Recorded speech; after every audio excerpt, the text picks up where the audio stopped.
For those of you guys just tuning in here, I'm with Corey. He's a heavy-hitting real estate investor, especially during the boom times. He had property all over the country, and he called the real estate market collapse, except the one place he didn't realize we were going to see a drop of 30-40% was in, you'd think strong markets like Atlanta, Tennessee, Texas, but we've even seen sharp real estate drops in those parts of the country, and that's where he got it wrong somewhat. But in general, you were talking to me earlier about your clients and that a lot of people are still buying real estate right now. I mean, you told me you even have friends that are selling real estate courses. It's kind of weird.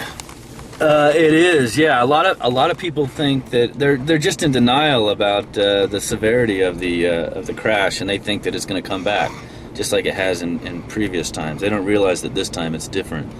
And I have a lot of investors in properties in these non-cyclical markets that didn't go through the bubble, that are still getting their income, that think the valuations are there. And unfortunately, even in non-cyclical markets with 100% occupancy, valuations are wiped out.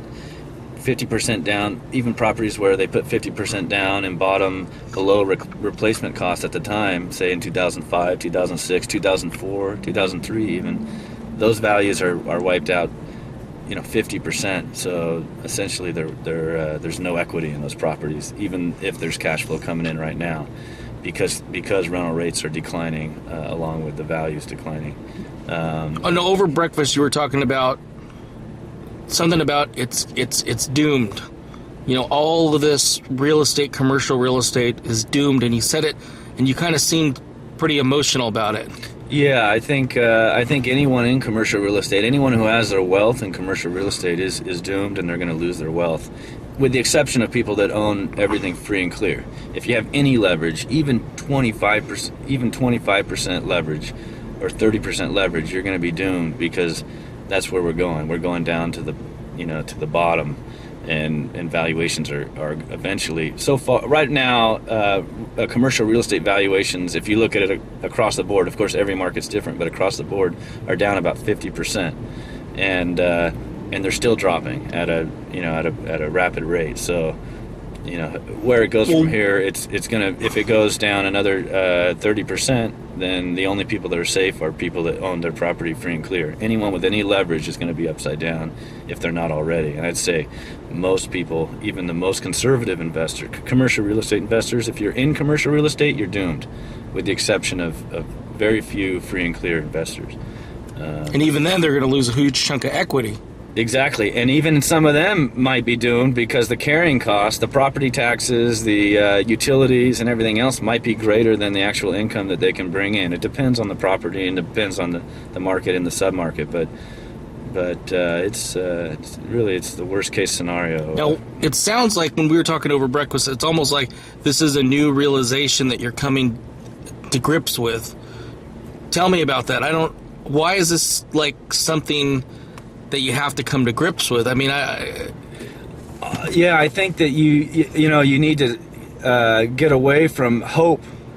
Hope that things are going to get better, because if you just look at it's pretty much a mathematical certainty at this point, based on the everything that's going on, that valuations are going to continue to drop down to close to nothing in many cases. So I think hope isn't going to get you your wealth back. So I think that's a realization that I've realized for a couple of years. But you're ahead of the game.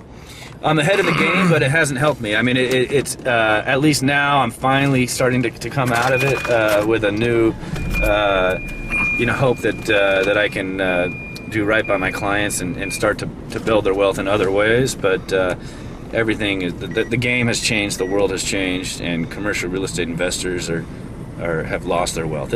In real estate in general, it's a depression, and in residential even. In Los Angeles, although we haven't seen the drops that other parts of the country have, we will.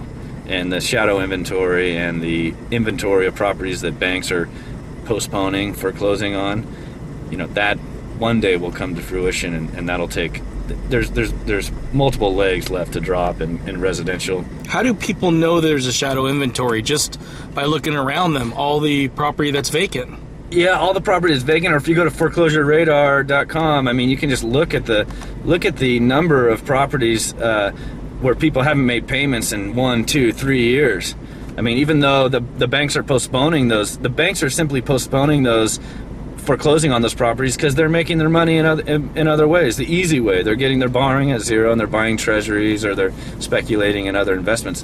And because of the change in the accounting rules, they don't have to foreclose on these properties. They can just sit on them.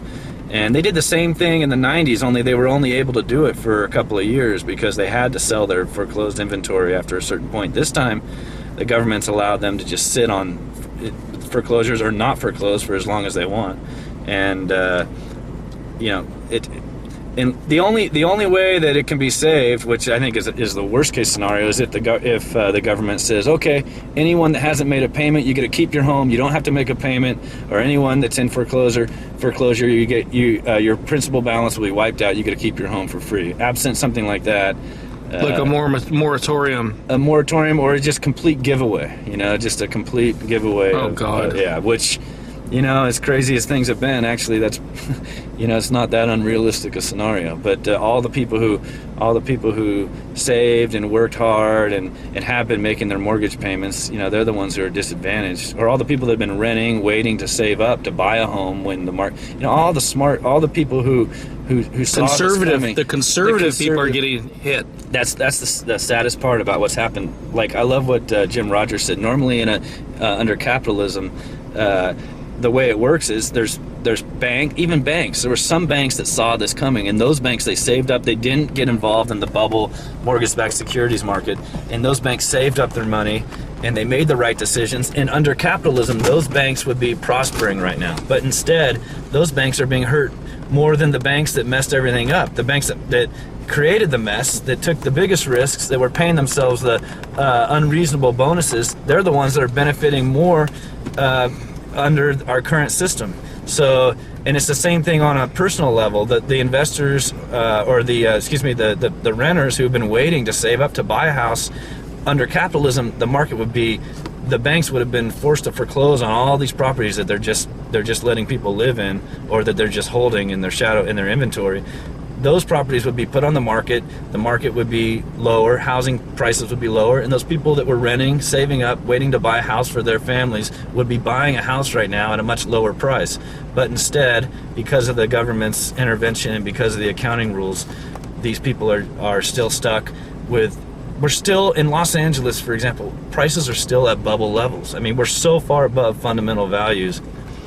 It's ridiculous. Prices should be half of what they are in many parts of LA.